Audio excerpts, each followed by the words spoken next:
விசுத்த விஜான கணஸ்வரூபம் விஜான விஸ்ராரண பத்த தீக்ஷம் தயாநிதிம் தேகபிருதாம் சரண்யம் தேவம் ஹயக்ரீவமஹம் பிரபத்யே.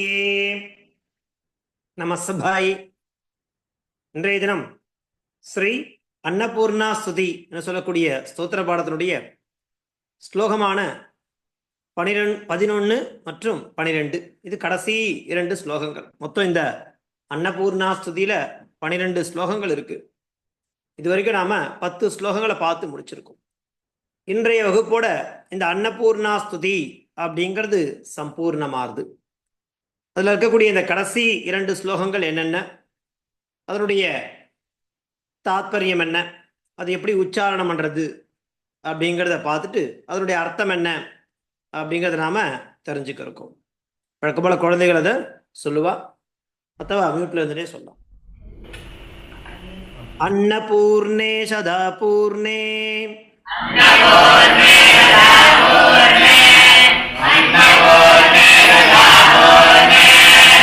சங்கர பிராணவல்லபே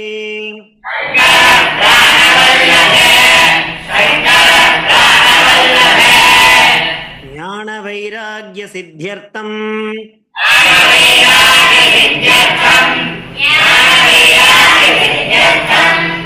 தீக்ஷாம் தேஹி ச பார்வதி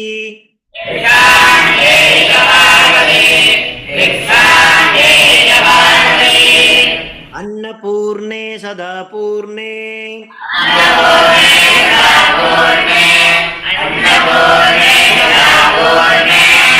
சங்கர பிராணவல்லபே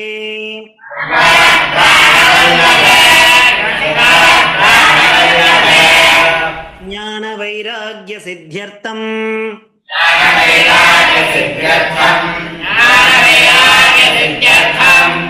தீக்ஷாம் தேஹி ச பார்வதி.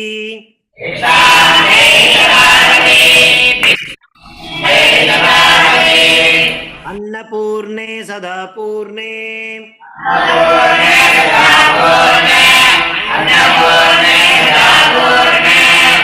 சங்கர பிராணவல்லபே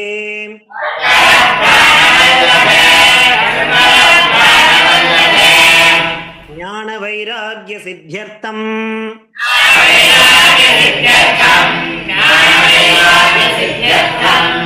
பிக்ஷாம் தேஹி ச பார்வதி.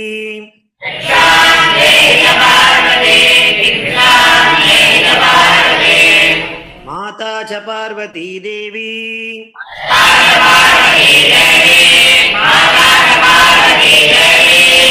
பிதா தேவோ மகேஸ்வரः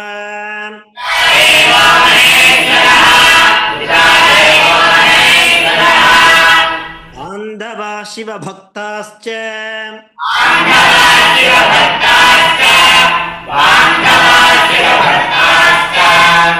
தேஷோ புவனத்ரயம்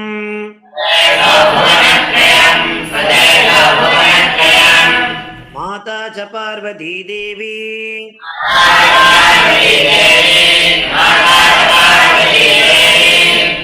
பிதா தேவோ மகேஸ்வரः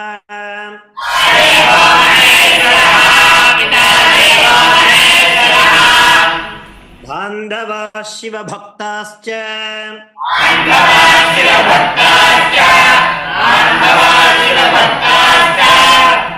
ஸ்வதேஷோ புவனத்ரயம்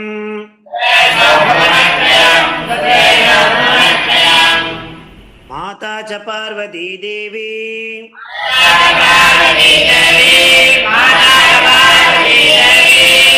பிதா தேவோ மகேஸ்வரः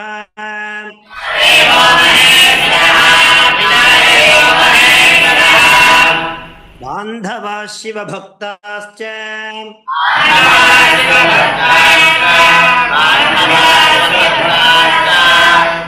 ஸ்வதேஷோ புவனத்ரயம்.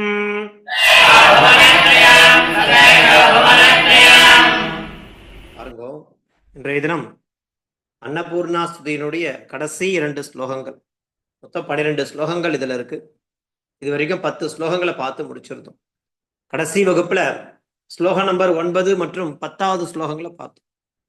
அதனுடைய அர்த்தம் என்னவாக இருந்தது அப்படின்னாக்கா, சந்திரார்கானல கோட்டி கோட்டி சதிருஷி அப்படிங்கிற 9வது ஸ்லோகத்துல இந்த சந்திரன், சூரியன், அக்னி இவர்கள் கோடிக்கணக்கில் இருந்தாலும் அதற்கு நிகர் அப்படின்னு அம்பால சொல்லிடவே முடியாது.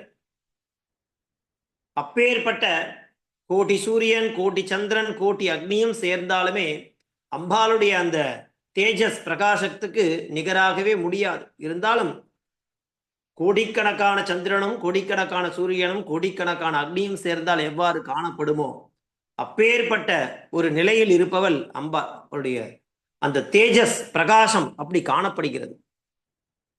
அவருடைய உதடுகள் எப்படி இருக்கு அப்படின்னாக்கா, சந்திர கிரகணமும் கோவை பழமும் ஒன்று சேர்ந்தா எப்படி இருக்குமோ அந்த மாதிரியான உதட்டை உடையவளும்.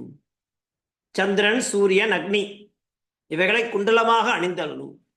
மேலும் சந்திரன், சூரியன் அவைகளுடைய நிறம் எந்த மாதிரி இருக்குமோ அப்பேற்பட்ட நிறத்தை உடையவளும்.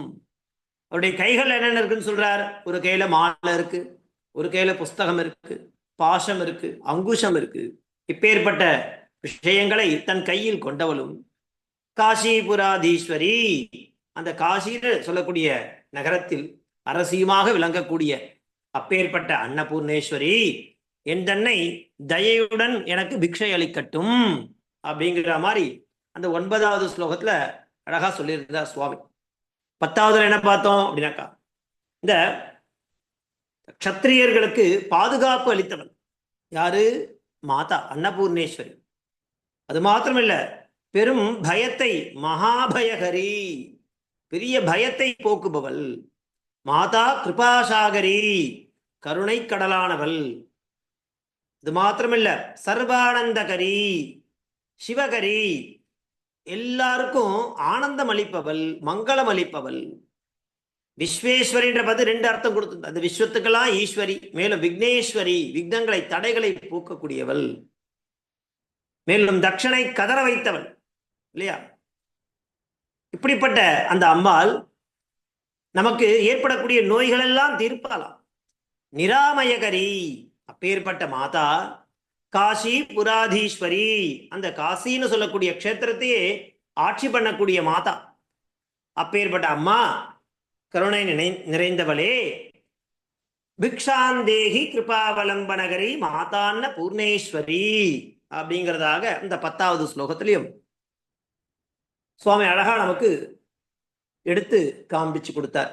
அதை தொடர்ந்து இந்த 11வது ஸ்லோகம், 12வது ஸ்லோகம் அதனுடைய அர்த்தம் என்ன அப்படிங்கிறத பார்க்கலாம். அன்னபூர்ணே சதாபூர்ணே சங்கர பிராணவல்லபே ஞான வைராகிய சித்தியர்த்தம் பிக்ஷாந்தேஹி ச பார்வதி.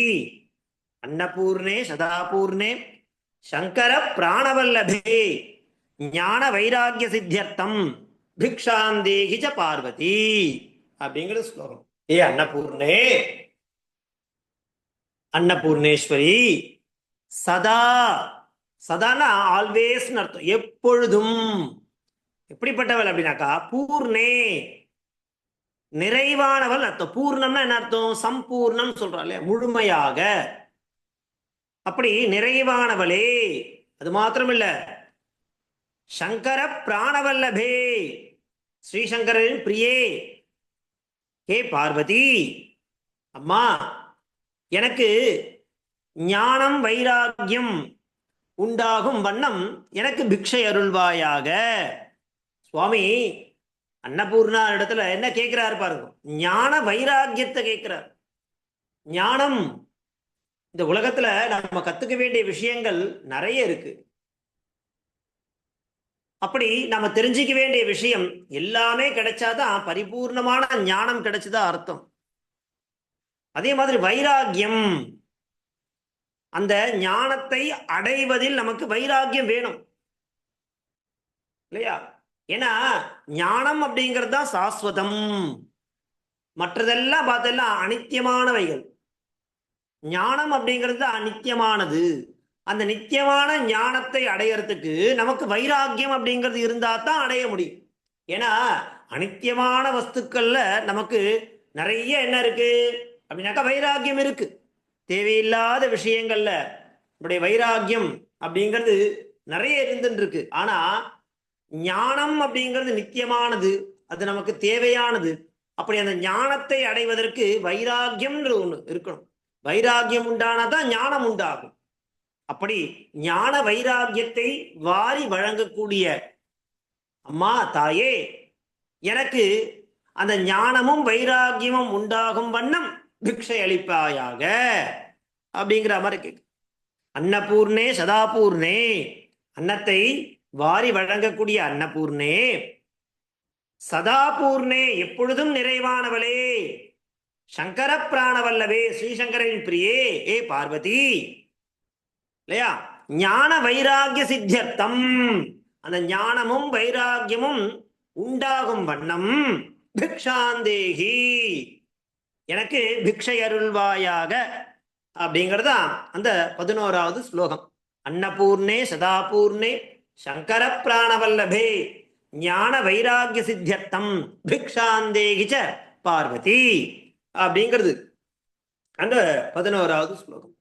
அடுத்தபடியா இருக்கக்கூடிய ஸ்லோகம் என்ன? மாதாச்ச பார்வதி தேவி பிதா தேவோ மகேஸ்வரஹா பாந்தவாஹ சிவபக்தாஸ்ச ஸ்வதேஷோ புவனத்ரயம். எனக்கு தாய் பார்வதி, தந்தை மகேஸ்வரன், இந்த சிவபக்தர்களே என்னுடைய உறவினர்கள். அது மாத்திரமில்லை, இந்த 3 உலகமே எனது ஊர் அப்படிங்கிற கடைசியா முடிக்கும் பொழுது என்ன சொல்றார்? இதை தான் காளிதாசன் பயன்படுத்திருப்பான். இதுல அப்படின்னாக்கா ரகுவம்சம் அப்படிங்கிற மகாகாவியம் மகாகவி காளிதாசனால் எழுதப்பட்டது. அந்த ஸ்லோகத்தினுடைய ஆரம்பத்துல அழகா எழுதிருப்பா, வாகர்த்தாவிவ சம்பிருப்தௌ வாகர்த்த பிரதிபத்தையே ஜெகதா பிதரோ வந்தே பார்வதி பரமேஸ்வரௌ அப்படிங்கிறது அந்த ரகுவம்ச மகாகாவியத்தினுடைய முதல் ஸ்லோகம், மங்கள ஸ்லோகம். எப்போவுமே ஒரு காவியம் அப்படின்னா கண்டிப்பா காவியன்றது இல்லை, எந்த ஒரு விஷயமாக இருந்தாலும் மங்களம் அப்படிங்கிறத பண்ணாம நம் முன்னோர்கள் பண்ணதா சரித்திரமே இல்லை. ஏன் அப்படின்னாக்கா மங்களம் அப்படிங்கிறது நம்ம மங்களம் என்ன? பிரார்த்தனா. அந்த மங்களம் சொல்லக்கூடிய பிரார்த்தனைய சொல்லிட்டு நம்ம பண்ணக்கூடிய காரியமானது தொடங்கினோம் அப்படின்னாக்கா அந்த காரியம் நிச்சயமா வெற்றி பெறும் அப்படிங்கிறது நம் முன்னோருடைய கூற்று. அந்த அடிப்படையில ரகுவம்ச மகாகாவியத்தினுடைய முதல் ஸ்லோகமா இருக்கக்கூடிய மங்கள ஸ்லோகத்துல மகாகவி காளிதாசன் இந்த ஸ்லோகத்தை சொல்றான், வாகர்த்தா விவ. வாக்குனா என்ன? சொல். அர்த்தம்னா மீனிங், அதாவது பொருள். சொல்லும் பொருளும் எப்படி சேர்ந்தே இருக்குமோ, வாகர்த்தா விவ, இவன போல. ஒரு சொல் சொல்லும் பொழுது அதனுடைய அர்த்தம் கூடவே வந்துடும். அப்படி சொல்லும் பொருளும் எவ்வாறு சேர்ந்தே இருக்குமோ அத போல எப்பவுமே சேர்ந்தே இருக்கக்கூடிய யாரு அப்படின்னாக்கா ஜெகதா பிதரௌ. யாரு? பார்வதி பரமேஸ்வரௌ. பார்வதியும் பரமேஸ்வரனும் எப்பவும் சேர்ந்தே இருப்பாளாம். எப்படி சொல்லும் பொருளும் சேர்ந்தே இருக்குமோ அதை போல சேர்ந்தே இருக்கக்கூடிய பார்வதி பரமேஸ்வரௌ. அவ எப்பேற்பட்டவா? ஜெகதா பிதரௌ. நாம ஜெகத்னா இந்த உலகம், இந்த உலகிற்கு பிதரௌ மாதாச்ச பிதாச்ச பிதரௌ, தாய் தந்தையர் போல விளங்கக்கூடிய அந்த பார்வதி பரமேஸ்வரௌ அவளை நான் என்ன பண்றேன் அப்படின்னாக்கா வணங்குகிறேன் அப்படிங்கிற மாதிரி அங்க சொல்லுவான். யாரு? மகாகவி காளிதாசன். அதற்கெல்லாம் முன்னாடியே இங்க இந்த விஷயத்தை காண்பிச்சு கொடுத்திருக்கார் ஆதிசங்கரர். என்னன்னு சொல்றார்? மாதாச்ச பார்வதி தேவி பிதா தேவோ மகேஸ்வரா பாந்தவாஹ சிவபக்தாஸ்ச ஸ்வதேஷோ புவனத்ரயம். புவனம்னா உலகம்னு அர்த்தம். 3 உலகமே எனது ஊராகும். ஸ்வதேசா, ஸ்வதேசனா நம்மளுடைய சொந்த ஊர்.